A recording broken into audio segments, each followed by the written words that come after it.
Okay, well, welcome to this talk. I am Professor Claude Fisher, Professor of Sociology at Berkeley, and a member of the board of UC Berkeley's Center for Jewish Studies. And before we get to today's event, I just want to mention a couple other events. On Wednesday, March 18th, at the same time and place, we'll be presenting a talk by Professor Sarah Benor called Mensch, Bench, and Balagan, Language as a Marker of Jewish Identity. And before that, there'll be on campus Wednesday, February 11th, a talk by Asaf Gavron on his widely noted novel, Hilltop. And you can look at the Center for Jewish Studies website for more information. A few words of context for tonight's talk. The way I've put the issue sometimes is, the question is, how many Jews are there, how do we know, and why do we care?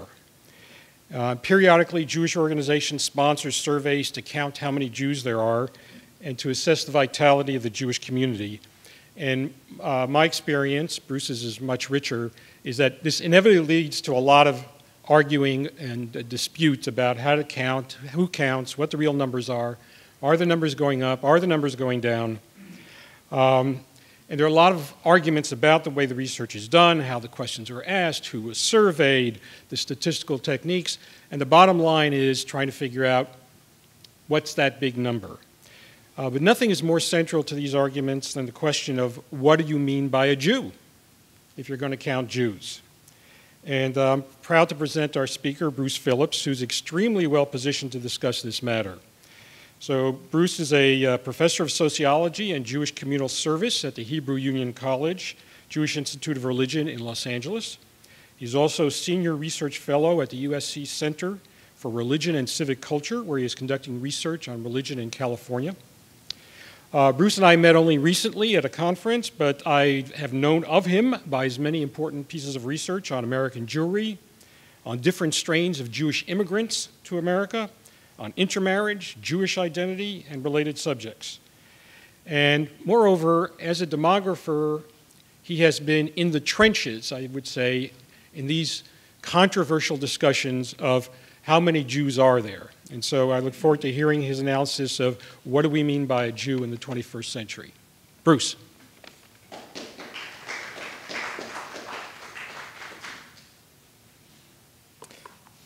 I just want to say it was very much a thrill for me last summer to meet Claude Fisher in person, because I have read many times, multiple times, his books on social networks and friendship networks. And as a matter of fact, when I did the San Francisco Jewish population survey, geez, already 10 years ago, that was one of the emphases, was to make sure we got some of those things in. And then more recently, Claude, with Michael Hout, published a really interesting, he was really the first one, I think, to note the trend towards secularism among younger people in America, and so I'm going to reference and talk about some of his work there. What I'm going to talk about this evening is which you probably read about, since there are lots of articles, the Pew Research Center released its Profile of Jewish Americans. And they were very careful about that title. You know, should it be American Jews? They decided, no, this is Jewish Americans, like we do Hispanic Americans, and so forth. And of course, the usual debates erupted. You know, is this good news? Is this bad news? Do we have a bright future? Are we going to hell in a pushcart?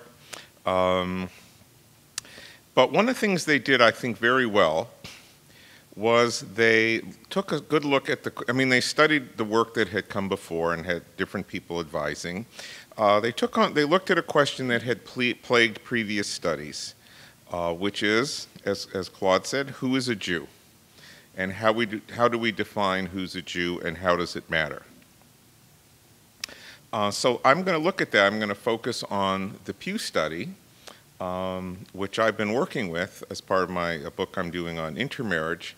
But as I was telling Claude earlier, I spent like about 14 hours reprogramming some of these definitions and looking really closely, because very often there's qualitative questions that get asked, like, what do you mean? Why do you say that? And it all gets collapsed in the survey to a single category, and that's what everybody works with. But I decided to actually go really digging around and came up with some very interesting surprises. So first, I want to give you a little bit of background. perspective to think about who's a Jew in the context of American society, because there are really two groups of people deciding who's a Jew. There's individual Jews themselves, and there's other people.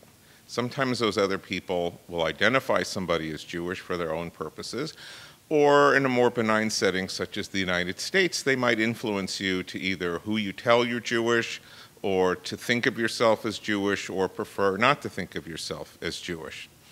So one of my favorite things has been the Bogardus social distance scale, which started in the 1920s. And he asked people, how he had like 40 different groups of people, which itself is quite interesting to see who were the outsiders in American society in the 1920s. Hungarians, Poles, Lithuanians, Italians, Sicilians, just all these different groups, and I'll show you some of them in a moment. But I said, how willing are you to interact with them? So some people would say, I'd exclude them from even visiting my country as a tourist. Or I'd let them in as visitors, but wouldn't let them settle here. Well, they could be citizens, but I don't want to have anything to do with them. So in other words, the higher the score, the greater the social distance. So there was an article that came out looking at the social distance of various groups. And this was from 1946, and you can see Jews in there, and they are either the least popular white ethnic group or the most popular minority of color. And in this article, it actually had data over a whole period of time, and just like dozens and dozens of groups. So I picked out just a few. And as you can see, there's Jews right there in the middle, that purple line. And in the 1960s, the social distance starts to decrease. And this is precisely the time, guess what, when intermarriage starts to increase. In the 1970 National Jewish Population Survey, we see all of a sudden an increase in intermarriage starting in 1965. And it appears in every national demographic study since. You see it in the 1990 National Jewish Population Survey, the 2000 National Jewish Population Survey, as well as the Pew. And my colleague David Kaufman, who's a social historian, points out that this was exactly the time, of course he wrote a book on this, which I'll plug, called Jew-hooing the 60s, but he points out this was the time when all of a sudden Jews appeared as celebrities. So in his book, he looks at Barbra Streisand, Sandy Koufax, and Bob Dylan, all sort of bursting out and becoming national figures in the 1960s.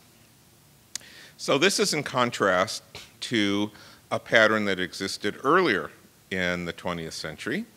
And this was you hide the fact, your grandparents convert, and don't tell anybody about it. Because if you're going to all that trouble, what is the point of telling people about it? And in this respect, they're actually very similar to African Americans of light skin color who were passing as white. And one of the things you had to do was, of course, never see your darker relatives. Because that might give it away. So here's Susan Jacoby, who's may have read some of her work for the New York Times. When, I don't know, she's in her 40s, she suddenly finds out her grandfather was Jewish. Even with a name like Jacoby, it never occurred to her that she was Jewish. Her parents were Catholic. She was raised Catholic in Catholic school. She rebelled against it like all good intellectual Catholics. And then when she's going through her mother's papers after her death, she finds these various identification certificates with different names and starts bugging the relatives. And they finally say, oh, all right, we're not supposed to tell you, but yeah, your grandfather was Jewish and he converted. And they never wanted anyone to talk about it because then that would give it away. So here's two other people you might recognize. I think they were both running for the Democratic presidential nomination at the same time. John Kerry and Wesley Clark both had grandparents or a grandfather who converted to Catholicism and then kept it a secret. And then I think Wesley Clark found out when he was running for president, or he was maybe going around speaking, and he came to Chicago and all these people said, hey, you're our cousin. And he goes, what? He said, yeah, we're not supposed to tell you, we're not supposed to let the cat out of the bag, but we all know that, and the same with John Kerry. Oops. Another thing to realize is that the society around us is changing. And this was a very big deal for people who do demography, which is the census, I think what starting in 2000 allowed people to check more than one box. So it's in the society around us that you can be more than one thing. You can be black and white. You can be Asian and Hispanic. And in fact, you can check as many boxes as you want. And this was actually officially authorized by the Office of Management and Budget that said on all official forms, you can now check off more than one race. Whereas up to this point, you had to choose. So if you had a black parent and you had a white parent, you had to decide which box it was that you were going to choose. So we're really sort of seeing a sea change in American society where people now have many more, it's now socially acceptable, it's all around us, the ability to identify as more than one thing, or to construct our identities and not feeling that we have to choose. It also means that people who would have hidden the fact that they were Jewish now no longer feel the need to do so. They're not going to pay any particular price for it. Robert Putnam, in his recent book, American Grace, reports that, I don't know, it was his survey or one of the Gallup questions, what is the religion you admire most? And the majority of people said Judaism came out #1. And since Jews are only 2% of the population, you got to figure, it's not us tipping the balance. I've been looking at some of the Gallup surveys on friendship patterns influenced by Professor Fisher. And one of the questions is, here's different groups. How many of them would you count among your close friends? And something like 40% of Americans answering the question said they had a close Jewish friend. So, it's just impossible. And even if Jews were incredibly gregarious and making lots of friends all over the place, so either people think some of their friends are Jewish or they'd like to think of themselves as having Jewish friends. So in other words, when Jews are well regarded in the society, you don't pay any price for saying that you're Jewish, and you may even get a little bit of cachet from it. Who was it some celebrity just got married? I was going to find the picture for you. Neither of them were Jewish, but they decided to have a Jewish wedding. And it was in all the papers recently. So, when other people are having a Jewish wedding, then a very cute columnist in the foreword said, look, if you really want to have a Jewish wedding, you should have had my Aunt Ida there. Because she would tell you can have some of your friends, but really it's for our friends, and said that's the true experience of a Jewish wedding. So the point is, there are many ways in to being Jewish. And we're just beginning to grapple with them. And Jews are generally torn, because we're sort of used to thinking of certain people as being in and others as being out. And usually the people who we thought of as being out really didn't want to be considered in anyhow. So it wasn't that much of a problem. And it's really been emerging over the last 30 years in survey research or last 20 years that we're beginning to notice these aberrational patterns and trying to figure out what to do with it. And there were just all kinds of big debates in the National Jewish Population Survey. So you want to interview people, but then, the 2000 survey was overly concerned. They did interview some of the people, but then they said, but they're not really Jewish, so we're not going to give them all the questions. So we have these huge gaps in data because we want to be inclusive, so we'll include them. But on the other hand, because it was mostly people from back east who were of the more Orthodox persuasion, but they're not really Jewish, so we don't need to spend money actually talking to them. And if you're interested, I can tell you some of the problems that arose. So here's the Pew studies. Here's all the ways Pew looked at the various experiences of a number of these national studies, including one by Gary Tobin, Zichrono Livracha, from the Bay Area here, who did a sort of an experimental study where he said, let's ease our way in and just ask some general questions, and maybe people will be more likely to say they're Jewish. So the Pew survey did that. They have a number of questions, like, general survey questions on the environment and on Israel. So obviously you can be Jewish if you say your religion is Judaism. But then if your religion isn't Judaism, you can be Jewish if you consider yourself Jewish, or even if you include yourself partially Jewish, or a term that many people find offensive but is commonly used, I'm half Jewish, or I'm a quarter Jewish. Then you could qualify as Jewish if you have Jewish parents. And Pew would let you in if you were raised Jewish. And they asked about that a couple of different ways. How is it that you were raised Jewish? So on the idea of e pluribus unum, I say in Pew it's from many questions come 4 categories.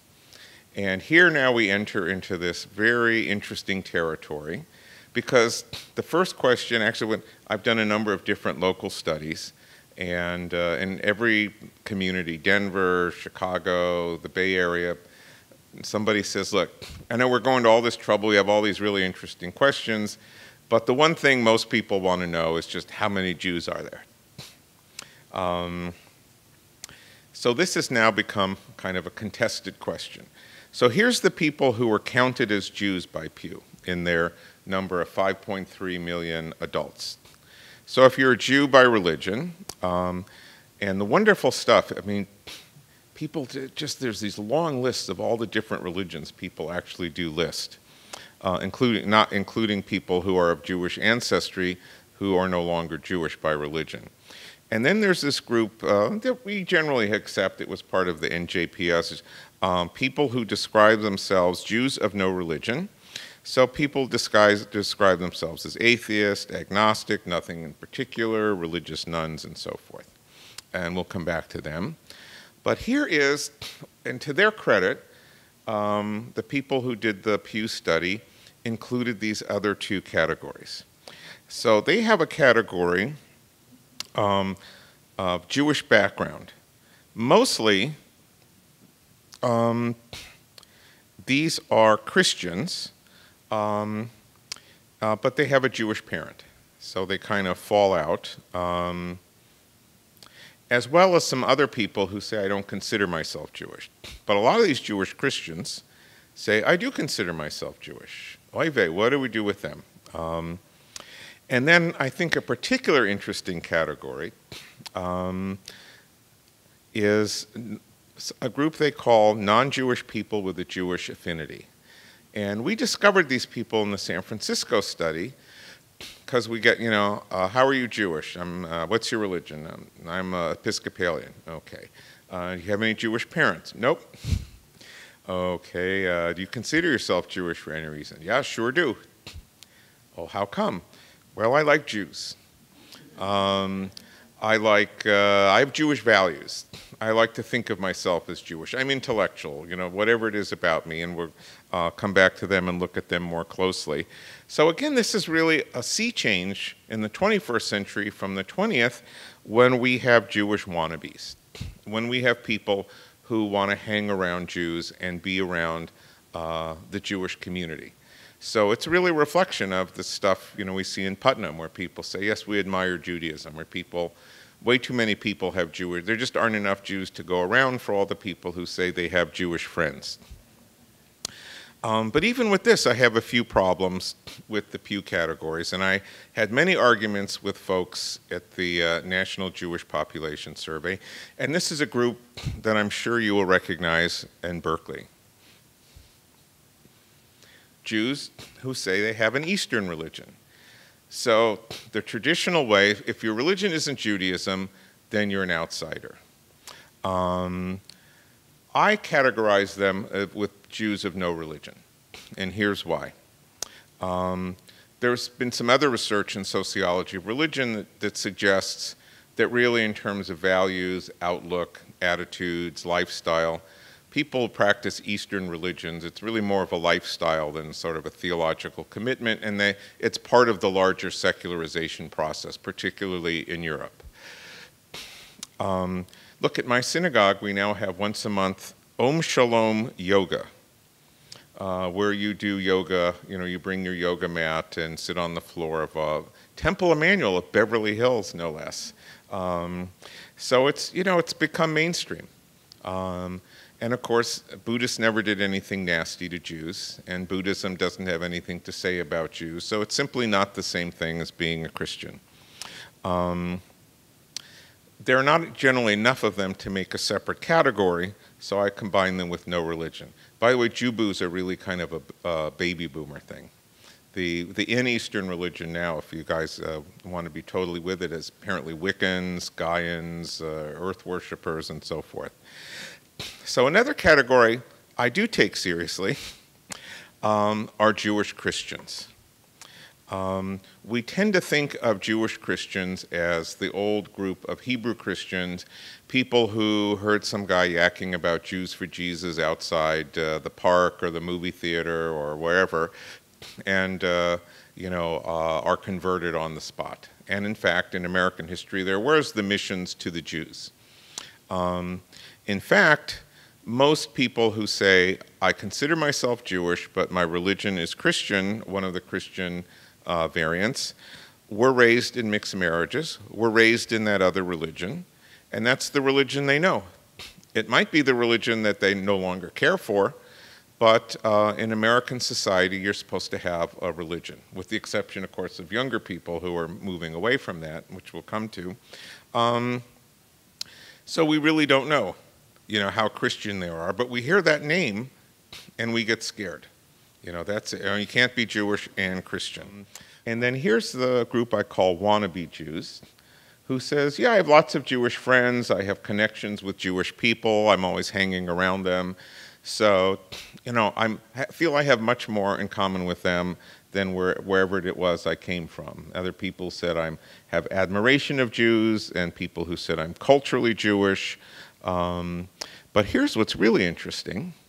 Some of these people, right, who Pew said they're not Jewish in any way, so I'm looked at, almost 16% of them, you could say, well, actually, maybe they are Jewish in some way. Maybe they actually can make a case. So some people said, yeah, I have Jewish ancestry. It's in my blood. It's who I am. I had Jewish grandparents. A few people who were in the process, it's interesting, in the process of converting to Judaism, because they hadn't formally finished and gotten their driver's license for Judaism, they were not counted as Jews. But clearly in a couple years, if not sooner, they will qualify as Jews. So there's a whole group in there who really could make the case. And there's this whole other group that are part of Jewish families as a result of intermarriage. So they have Jewish relatives. They go to Jewish events. I actually had this African-American student who was running the campaign for a Jewish guy who was running for president of the USC student body. And she knew just all about Judaism. And I said, well, how do you know all this? Like, did you do, study other religion classes? She said, no, my aunt married a Jewish guy. So we're always over there. So we go for Shabbat, we go for Passover. We are included as part of this extended Jewish family. So if you ask me, do I consider myself Jewish? Well, let's see. I've been to Purim Carnival, Passover, 4 Shabbat dinners, and a Shiva. I'm sure more Jewish than I am Presbyterian these days. So, and Claude and I guess we're thinking along the same lines. Why does it matter who's a Jew? What's the difference?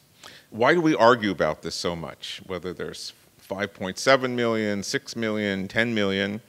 Well, obviously one thing is after the Holocaust, Jewish numbers matter a great deal. But we're not the only ones who worry about this, who's counted.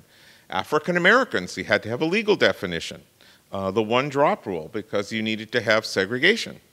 So you needed to decide who's white and who's black. For Native Americans, it might mean you have a tribal affiliation.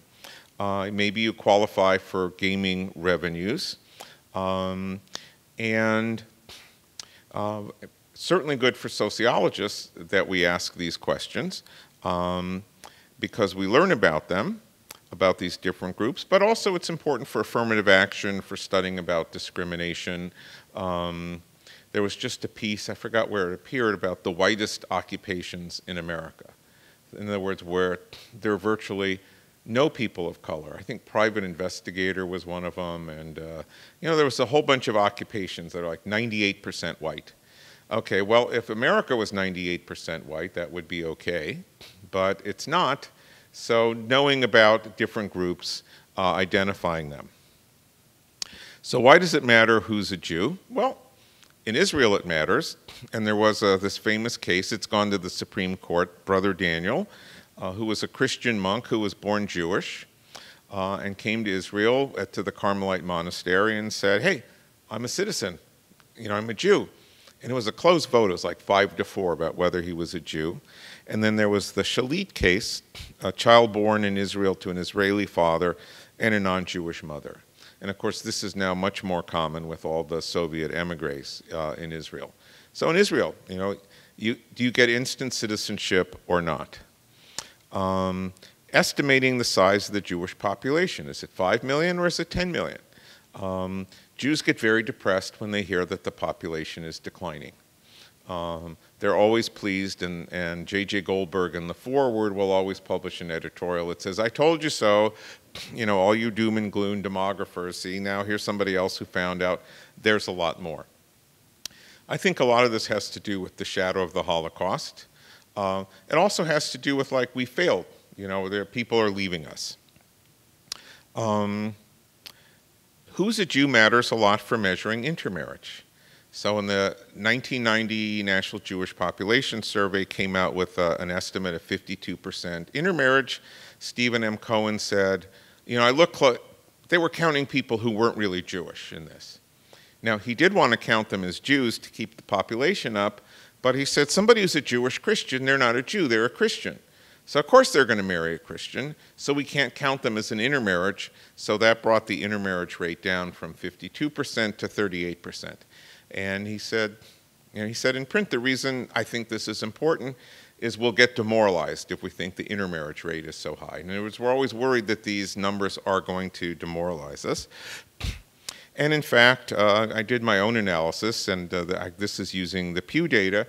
It turns out that if you control for mixed parentage, in other words, if you include, instead of saying, these people aren't really Jews, I just say, well, some people have two Jewish, we know about mixed ancestry in American demography, so let's apply it to Jews. And it turns out that Steve Cohen was worried about the people on the top line there, and I'm all for including them. I won't necessarily count on them maybe to join my synagogue, but I think they're interesting, and I think we should know about them. And they're clearly an emerging group in American society.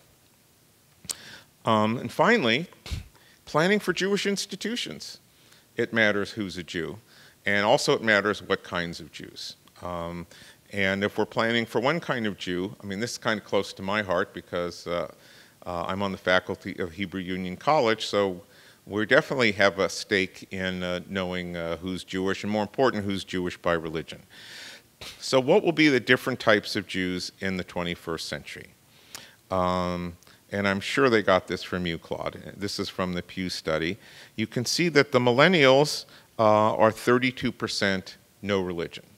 So some of this is disaffection with religion. A lot of it is people who were raised in mixed marriages, were not raised in Judaism, really don't know much about Judaism. I should say Dawn Kepler in the back and I are doing a study of adults who were raised in mixed marriages. And one of the interesting things we're finding is that they say, I have a trouble telling people, other Jews, I'm Jewish. I have no trouble telling non-Jews that I'm Jewish, but if you tell other Jews you're Jewish, they assume that I know things that I don't know because I wasn't raised in Judaism. So there's, I feel really ignorant, and then they're disappointed, and then, I'm just put in these socially awkward situations. So this is how in Pew, all Jewish children, again, these are in the households defined by Pew.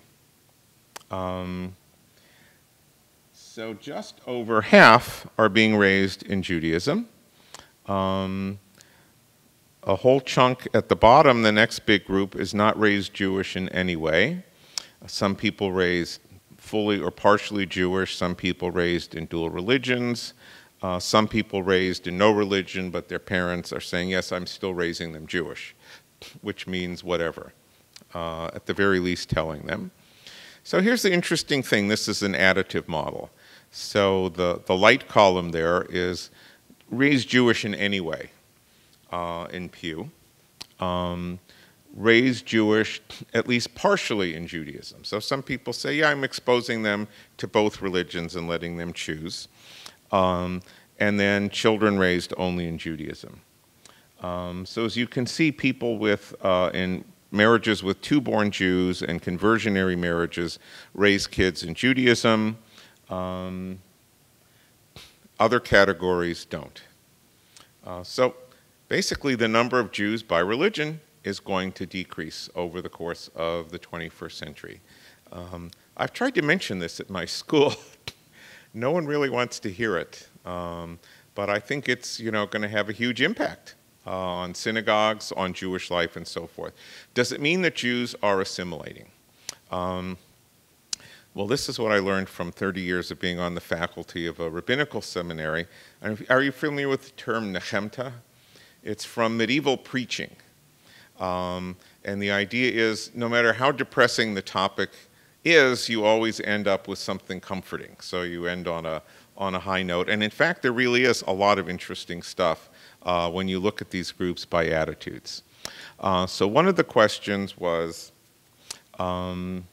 please tell me how important each of the following is to being Jewish for you, what being Jewish means to you personally.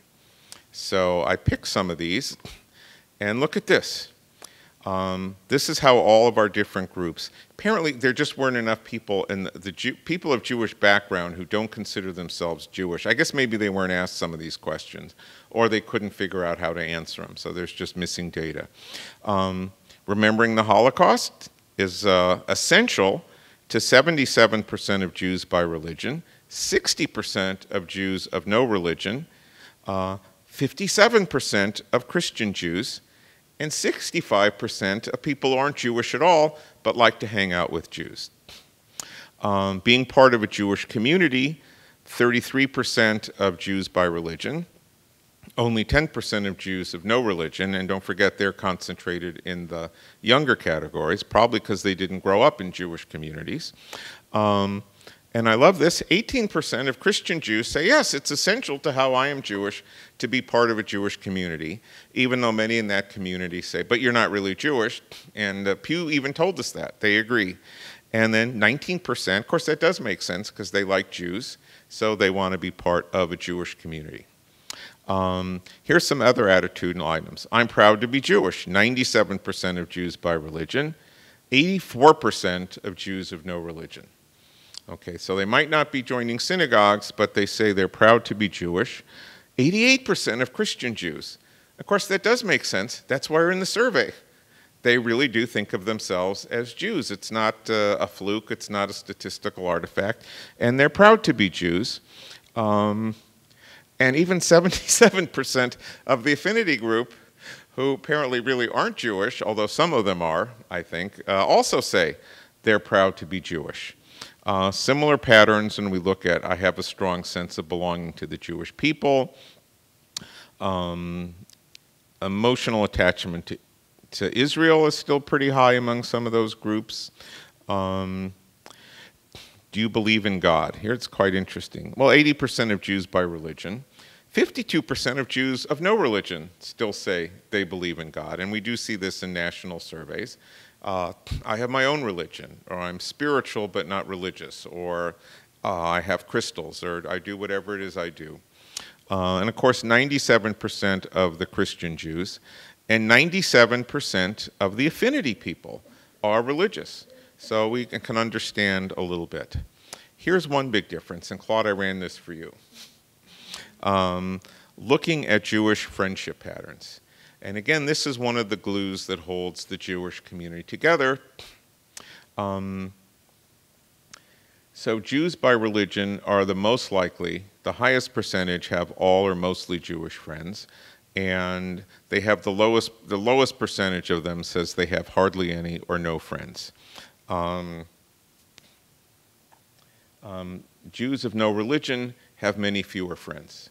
And I think it's not because they're not religious, it's because they were not raised in Jewish communities. I'm just publishing a chapter in a book on the geography of intermarriage, and they were raised far from Jewish communities. So there were really no other Jews around them. They're more likely to intermarry, so their spouse, they're missing those Jewish friends, but it means they're more weakly connected with this very important glue. Christian Jews, though, almost 10%, I guess about 8% say, yeah, all or most of my friends are Jewish. But a lot of them have some Jewish friends, so they actually are friends with other Jews. They are socially connected with other Jews. And the interesting thing about the affinity group, these are the people who said, I love Jews and I like to think of myself as Jewish, but they don't have a lot of close Jewish friends. So they're really doing this on their own. They have sort of, I guess they're part of the zeitgeist. They really concocted this out of the zeitgeist. So here's two other things that are interesting. It asked about two kinds of anti-Semitic experiences, being socially snubbed or being called an offensive term. So it's pretty high for all the groups. So even the affinity group people say that 11% of them say that they were in a social setting where they were snubbed because they're Jewish or of Jewish background. I'm not quite sure how that figures, except maybe they were telling people they were Jewish, or maybe somebody made a remark about liberalism and they took it personally. One of the things we found in the San Francisco study was that people considered anti-Israel stuff, or really extreme anti-Israel stuff, to be anti-Semitic. So it's a really different world we're living in, but because I think in large part because of the status of Jews in American society, probably the less whitening of American society where diversity is valued, there are all kinds of external forces that really encourage people to identify as Jewish. So I guess if I'm just to boil this down to one word, to use kind of one sentence, to use a kind of a Talmudic formulation, if someone tells you they're Jewish, we should probably believe them. Thank you.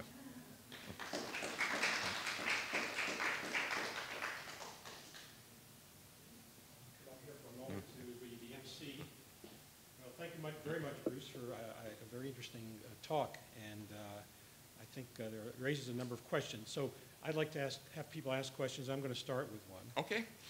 So if one of the takeaway messages is that what we used to think about as a sort of on or off, you're either a Jew or not a Jew.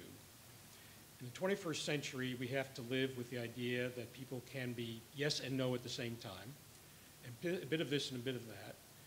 One thinks a bit about Protestant denominations where sort of people could float around, you can go to Methodist services one Sunday, Presbyterian services the next. If Judaism and Jews are going to be in that kind of flexible, mixed category, what's the message for the institutions? That you could say many of them are still operating on the idea that you're either in or you're out. But of course we have many congregations that are struggling with the issue of mixed marriages. Does the non-Jewish parent of a bar mitzvah boy get to go up to the bima and stuff like that? So what's your thoughts about what the implications are? Okay, well, I'll tell you about one of my former rabbinical students who actually didn't know from class, but we have a community garden at Hebrew Union College, and she helped me dig it up and cart in 5 truckloads of dirt.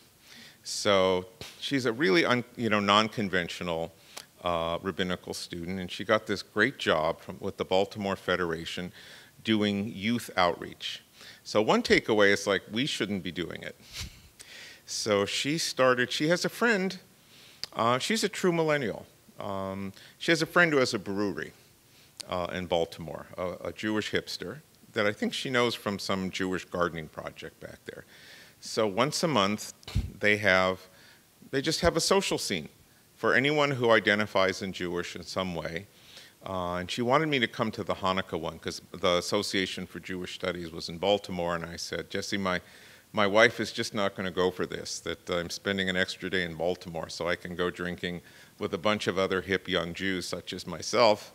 But she said, you know, the problem is it's not big enough to hold the hundreds of people who want to come. They have a Jewish music festival in a park that gets hundreds and hundreds of people.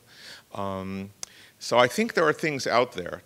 They're generally not in synagogues, and that may actually be the kiss of death for some of these things, to have it in a more conventional setting.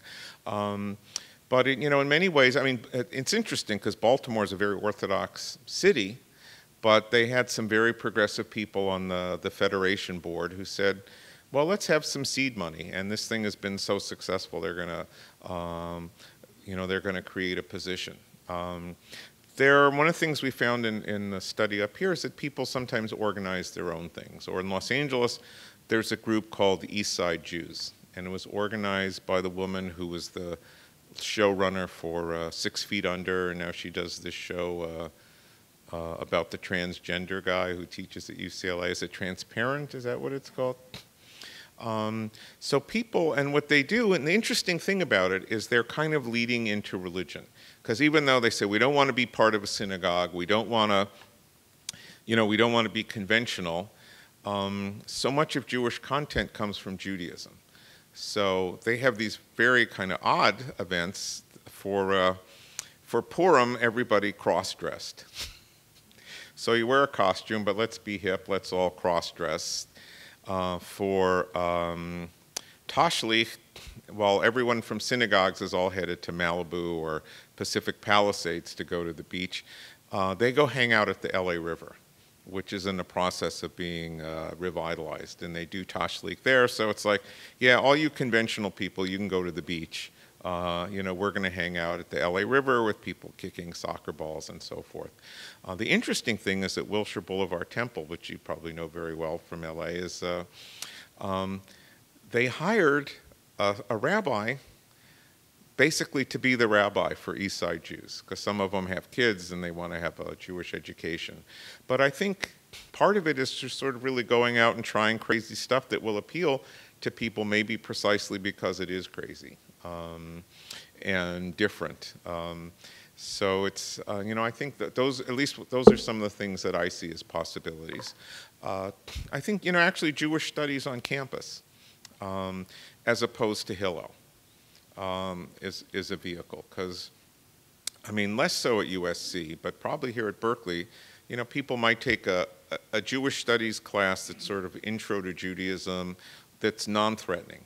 And in fact, where fellow students might not even be Jewish. So you don't have to talk about your bar mitzvah, and it's not assumed that, that you know anything. So I think part of it is making it non-threatening, particularly as we have an increasing number of people, as they say, I'm proud to be Jewish, it's important to me, I feel good about it, but I really don't know anything about it, and I don't want to put myself in a situation where I'm going to seem like an ignoramus. Actually, one of our interviews was with a young woman who lived in a Chinese neighborhood and went to school, I think, in Daly City, where there are also a lot of Russian immigrants who've been resettled. And they said, hey, she said, why weren't you in school yesterday? And they said, I mean, these are Russian Jews, okay, who were raised secular. They said, oh, it's Yom Kippur. He said, you know, you don't go to school on Yom Kippur. And this woman said, what's Yom Kippur? And why don't we go to school? And she said, I just felt like totally humiliated and embarrassed that, you know, no one told me it was Yom Kippur. No one actually even told me what Yom Kippur is, and nobody told me we're not supposed to be in school. And yet, all of a sudden, I was put in this very embarrassing situation. So this is one of the things we're finding is we have to, you know, find ways, once again, not to tell people that they're out, or even find indirect ways to tell people they're out.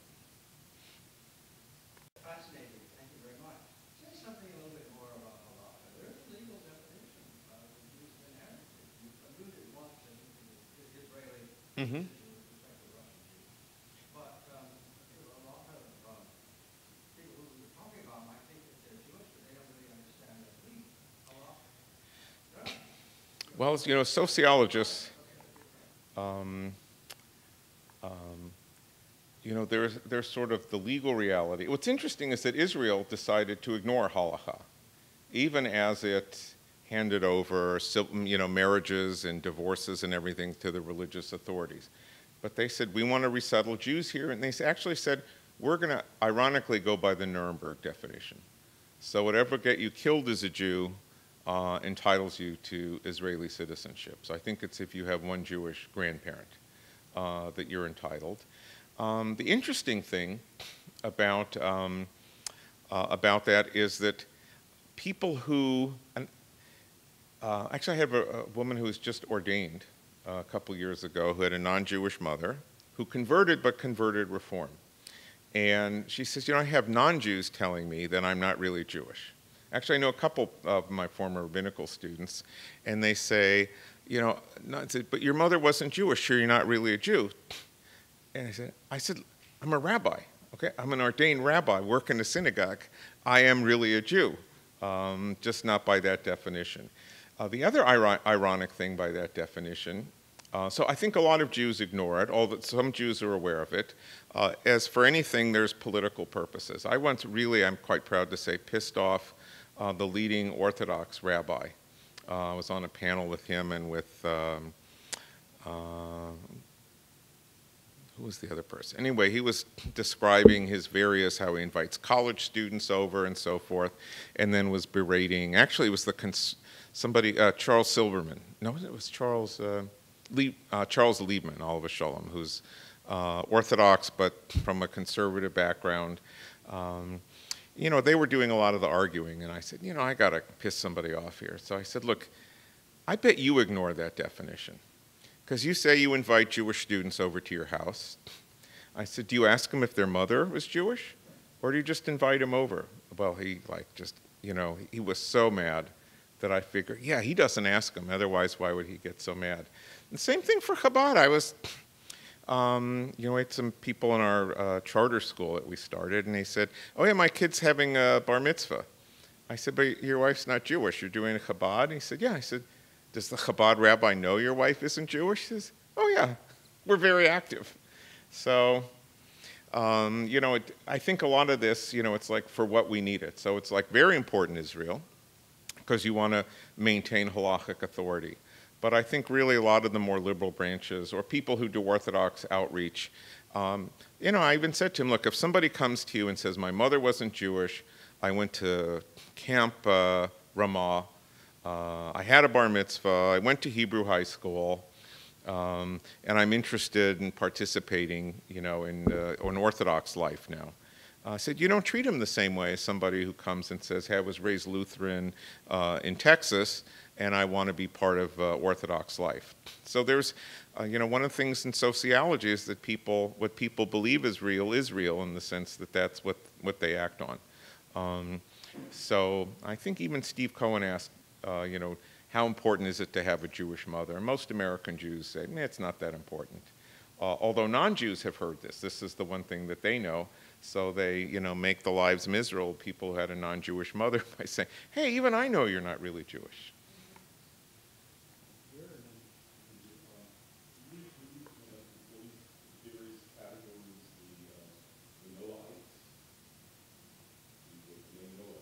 Uh-huh, you mean like the righteous?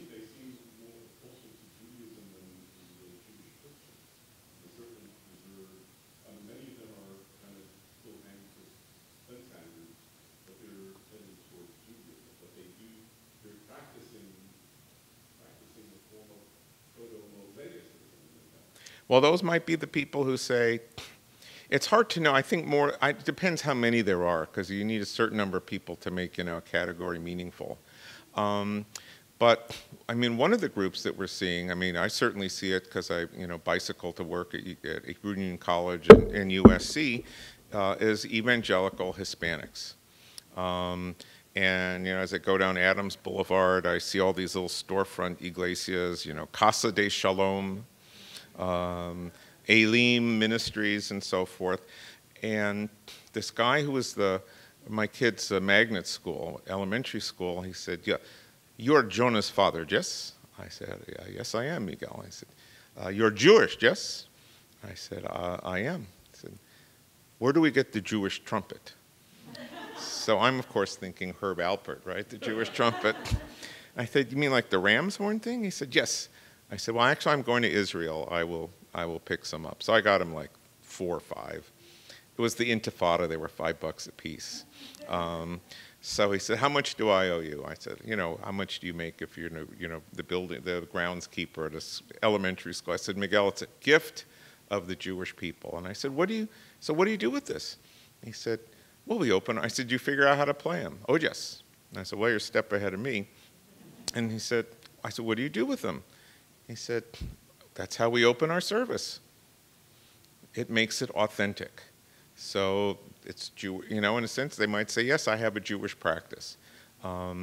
The Israeli Ministry of Tourism has sure found out about these people because they now have a Spanish-speaking person organizing various trips to Israel. Well, they want to walk in the steps of Jesus, but they also just want to be in Israel. So yes, so we do have all of these different groups. There's actually, my friend revived this old synagogue in Highland Park from the 1930s. And he says one of the groups of people they have are Hispanics from the neighborhood. Some of them are just interested in Judaism. Some of them think that they might be Marranos, that they might have Jewish ancestry. So in other words, this was normally, there's actually a study of deathbed confessions where you got to know this. I've hidden it from you, but now that I'm dying, I should really tell you, we're Jewish. And people, whoa. And there's actually a book called Suddenly Jewish, stories of people who find this out. Now it's sort of the opposite. Now we have people who say, I think I might be Jewish, so I'm going to come hang around the synagogue because I want to be part of this. So yeah, I mean, that's, I think, one of the things we're going to maybe have to prepare for is that there really are going to be these people hanging around. We can't really say anymore, you don't look Jewish, and you don't sound Jewish.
Good, thank you. Yeah, it's a very good point.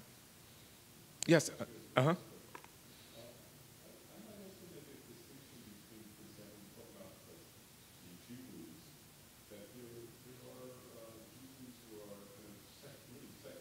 Mm-hmm. And then there are those who kind of really prostrate themselves and make obeisance to the Buddha, which might be construed as a form of idolatry from almost any Jewish point of view.